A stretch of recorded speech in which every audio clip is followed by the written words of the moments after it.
खाटू श्याम कौन है, जानिए उनकी कहानी अनजाने रहस्य। नमस्कार मित्रों, आपने अभी तक हमारे चैनल भारत की कथाएं को सब्सक्राइब नहीं किया है तो सबसे पहले सब्सक्राइब कर लें। तो चलिए शुरू करते हैं खाटू श्याम की कथा। राजस्थान के शेखावाटी के सीकर जिले में स्थित है परम धाम खाटू। यहाँ विराजित है खाटू श्याम जी। खाटू का श्याम मंदिर बहुत ही प्राचीन है। यहाँ पर प्रति वर्ष फाल्गुन माह शुक्ल षष्ठी से 12 तक यह मेला लगता है। श्याम बाबा की महिमा का बखान करने वाले भक्त राजस्थान या भारत में ही नहीं बल्कि दुनिया के कोने कोने में मौजूद हैं। आओ जानते हैं कि कौन है बाबा खाटू श्याम जी, क्या है उनकी कहानी। खाटू श्याम जी भगवान श्री कृष्ण के कलयुगी अवतार हैं। महाभारत में भीम के पुत्र घटोत्कच और घटोत्कच के पुत्र बर्बरिक थे। बर्बरिक को ही बाबा खाटू श्याम कहते हैं। इनकी माता का नाम हिडिंबा है। बर्बरिक दुनिया का सर्वश्रेष्ठ धनुर्धर थे।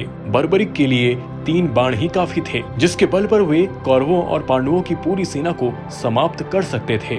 युद्ध के मैदान में भीम पौत्र बर्बरिक दोनों खेमों के मध्य बिंदु पर एक पीपल के वृक्ष के नीचे खड़े हो गए और यह घोषणा कर दी, और मैं उस पक्ष की तरफ लड़ूंगा जो हार रहा होगा। बर्बरिक की इस घोषणा से कृष्ण चिंतित हो गए। भीम के पौत्र बर्बरिक के समक्ष जब अर्जुन तथा भगवान श्री कृष्ण उनकी वीरता का चमत्कार देखने के लिए उपस्थित हुए, तब बर्बरिक ने अपनी वीरता का छोटा सा नमूना मात्र ही दिखाया। कृष्ण ने कहा, यह तो वृक्ष है, इसके सारे पत्तों को एक ही तीर से छेद दो और मैं मान जाऊंगा। बर्बरिक ने आज्ञा लेकर तीर को वृक्ष की ओर छोड़ दिया। जब तीर एक एक कर सारे पत्तों को छेदता जा रहा था, उसी दौरान एक पत्ता टूटकर नीचे गिर पड़ा। कृष्ण ने उस पत्ते पर यह सोचकर पैर रखकर उसे छुपा दिया, यह छेद होने से बच जाएगा।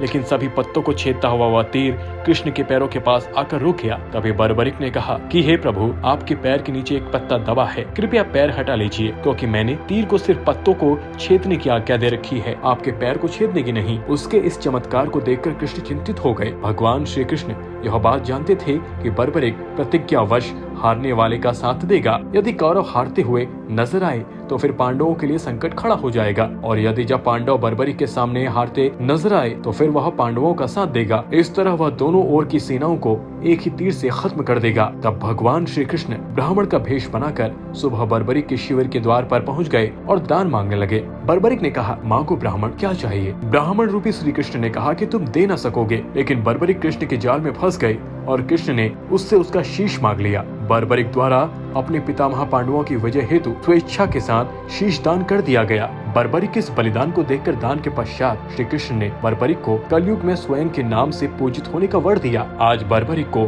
खाटू श्याम के नाम से पूजा जाता है। जहाँ कृष्ण ने उसका शीश रखा था, उस स्थान का नाम खाटू है। ऐसे ही कथाएं सुनने के लिए भारत की कथाएं चैनल को सब्सक्राइब कर लें और ज्यादा से ज्यादा शेयर जरूर करें।